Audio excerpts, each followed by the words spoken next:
Assalamualaikum warahmatullahi wabarakatuh. Perkenalkan, saya Wulan Putri Awalia dengan NIM 6670230054 dari kelas 5A.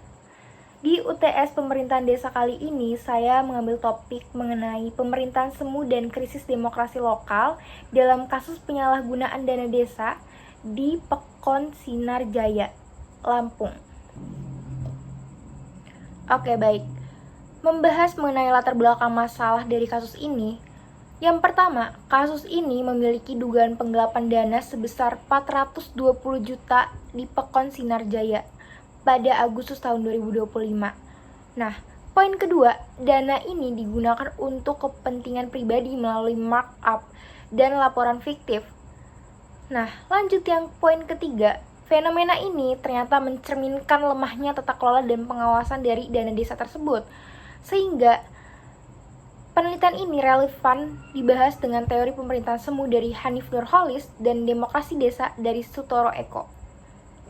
Baik, sehingga dari latar belakang masalah yang tadi saya paparkan, poin-poin yang tadi saya paparkan ditemukan terdapat sebuah rumusan masalah utama, yakni bagaimana praktik penyalahgunaan dana desa di Pekon Sinar Jaya ini mencerminkan lemahnya pemerintahan desa dalam aspek akuntabilitas atau tanggung jawab dan demokrasi lokal.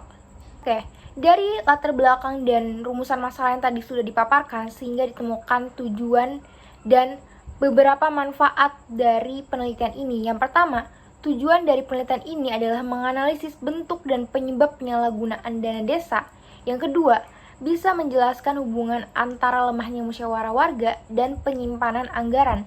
Dan yang ketiga, dapat memberikan rekomendasi peningkatan akuntabilitas dan partisipasi di desa Pekon Sinar Jaya.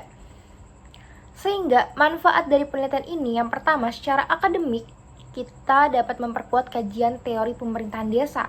Yang kedua, secara praktis, kita dapat masukkan kebijakan bagi pemerintahan desa dan Kemendesa. Oke, next. Saya dalam penelitian ini menggunakan dua teori. Yang pertama ada teori pemerintahan semu dari Hanif Nurholis, di mana pemerintahan semu itu adalah struktur desa yang berjalan secara formal, tetapi memang nilai-nilai pelayanan publik dan partisipasi tidak lagi dijalankan. Lalu, desa tersebut tampak secara aktif di segi administratif, namun minim sekali di kontrol sosial. Nah, lalu, jabatan kepala desa ini sering dijadikan sebagai sarana distribusi, kekuasaan, dan keuntungan pribadi. Next, lanjut ke teori yang kedua. Saya menggunakan teori demokrasi desa by Sutoro Eko, di mana demokrasi desa itu idealnya berbasis pada musyawarah dan partisipatif, dan representatornya tentunya ada. Namun, realitas di lapangan, musyawarah sering menjadi hanya sebuah gimmick formalitas, tetapi tidak benar-benar dilakukan dengan baik, sebagaimana manfaat dari musyawarah itu sendiri. Lalu, BPD dan warga kurang berperan aktif sebagai pengawas, di mana memang peran masyarakat itu ya, selain partisipatif, mereka juga aktif dalam mengawasi kinerja dari pemerintah. Nah, maka dari kasus ini saya menganalisis sebuah fakta gitu. Yang pertama, kepala Pekon ini diduga menyalahgunakan dana lebih dari 500 juta dana desa. Yang kedua, keputusan anggaran dilakukan sepihak tanpa musyawarah. Dan yang ketiga, laporan keuangan dibuat manipulatif dan tidak dipublikasikan sebagaimana semestinya. Nah, poin yang keempat, BPD ini ternyata gagal menjalankan fungsi kontrol. Sehingga dalam kasus ini, prinsip good governance selayak mana sebagainya gagal dijalankan dengan baik.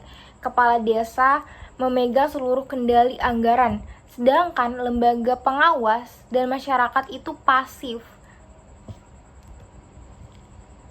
Dianalisis menggunakan teori, dalam poin pertama ditemukan bahwa kasus ini menggambarkan pemerintahan semu karena terdapat beberapa poin, yaitu yang pertama, adanya struktur tapi tanpa fungsi sosial. Lalu yang kedua, adanya laporan tapi tanpa adanya transparansi. Nah, yang kedua, Proses demokrasi lokal ini lemah karena partisipasi warga yang rendah dan budaya patronase yang kuat. Maka dapat disimpulkan bahwasanya pemerintahan di desa ini berjalan seperti bayang-bayang saja, lengkap secara struktur tetapi nyatanya kosong secara nilai demokrasi. Nah, inilah yang disebut Hanif Nurqoli sebagai pseudo government. Oke, lanjut ke bagian refleksi dan rekomendasi. Ada beberapa poin refleksi yang perlu dijabarkan di sini. Bahwasanya masalah masih bersifat sistemik, bukan hanya soal moral individu. Dan demokrasi desa belum substansial. Sedangkan rekomendasi yang dapat saya jabarkan di sini sebagai sebuah mungkin kebijakan, yang pertama itu harus adanya transparansi digital dana desa, dimana sekarang kan udah era teknologi ya, seharusnya transparansi itu menjadi suatu hal yang mudah. Dan yang kedua, harus ada audit sosial dan partisipatif dari pihak masyarakat, pengawas, dan lain sebagainya. Nah, poin yang ketiga, itu harus ada pelatihan bagi BPD. Ini sangat penting untuk membangun desa agar lebih berkembang dan berjalan dengan baik. Yang keempat, harus ada edukasi dan literasi politik bagi warga desa. Selain pemerintahnya yang memiliki literasi yang bagus, tentunya warganya juga harus memiliki literasi yang bagus sebagai seorang pengawas gitu. Dan yang kelima, harus ada penegakan hukum yang tegas terhadap pelanggaran. Ya mungkin ini yang menjadi suatu hal permasalahan nasional, karena bukan hanya di desa ini aja ya, tapi di desa-desa lainnya juga.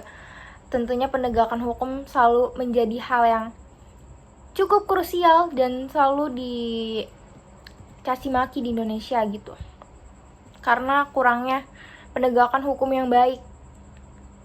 Nah, maka kesimpulan dari kasus yang telah tadi saya jabarkan itu adalah kasus Sinarjaya ini mencerminkan sebuah pemerintahan semu dan lemahnya demokrasi lokal.